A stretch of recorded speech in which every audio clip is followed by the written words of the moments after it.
तिथं साप धरणारीच उभारत्यात.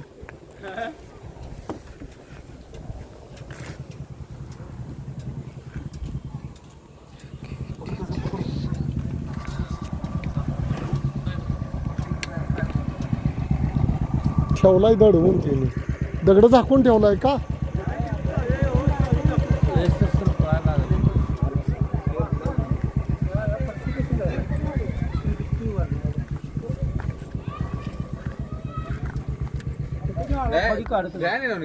खडी काढत चाला.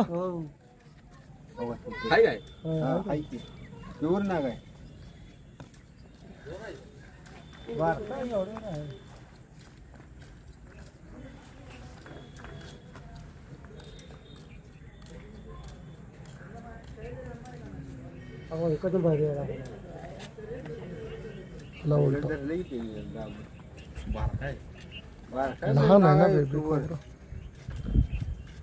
मोठा साप पकडणं सोपं, लहान साप पकडणं फार अवघड आहे.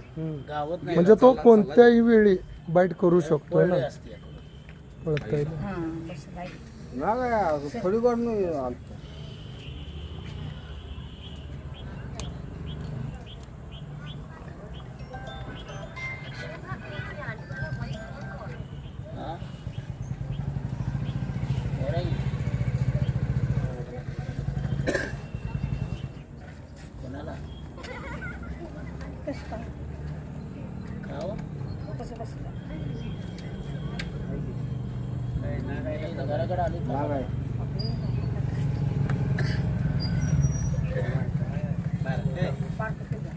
बारकाय पण 100 माणसं मारी.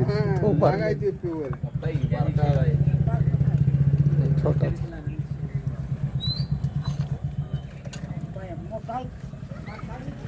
काल परवाच तो निष्ठून गेला आमच्या हातून. आलता इकडं माग आलतो भैया. तिला भरणी एखाद्या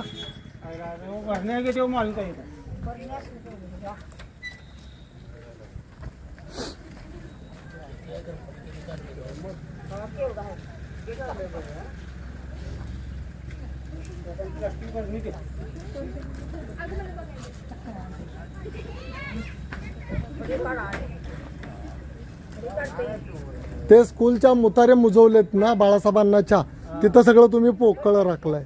तिथं साप लय आहेत पाठीमध्ये. नागच आहे.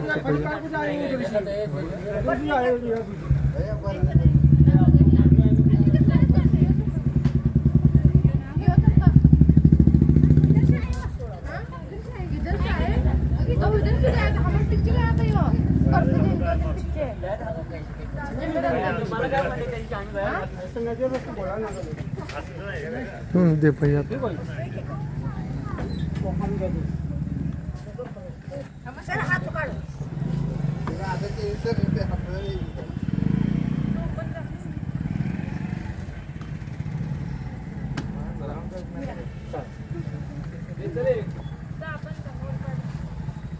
खोल पाडायला काय त्रास, छिद्र करायला.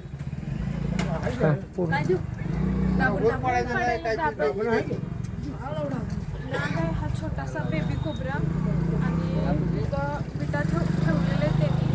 अशा वगैरे अडकं पण भरपूर आहे. अशी अडकं कोणी पण घराच्या शेजारी करू नका, जेणेकरून स्पष्ट दिसल असं म्हणजे क्लीन ठेवा. आणि थोडीशी जागा वगैरे केली तर मग साप येणारच. आणि हा विषारी नाग थोडीशी त्यांनी दगड ठेवलं तिथं जाऊन बसलेला आहे. हा परवा इथं आलेलो पण तेव्हा सापडला नाही.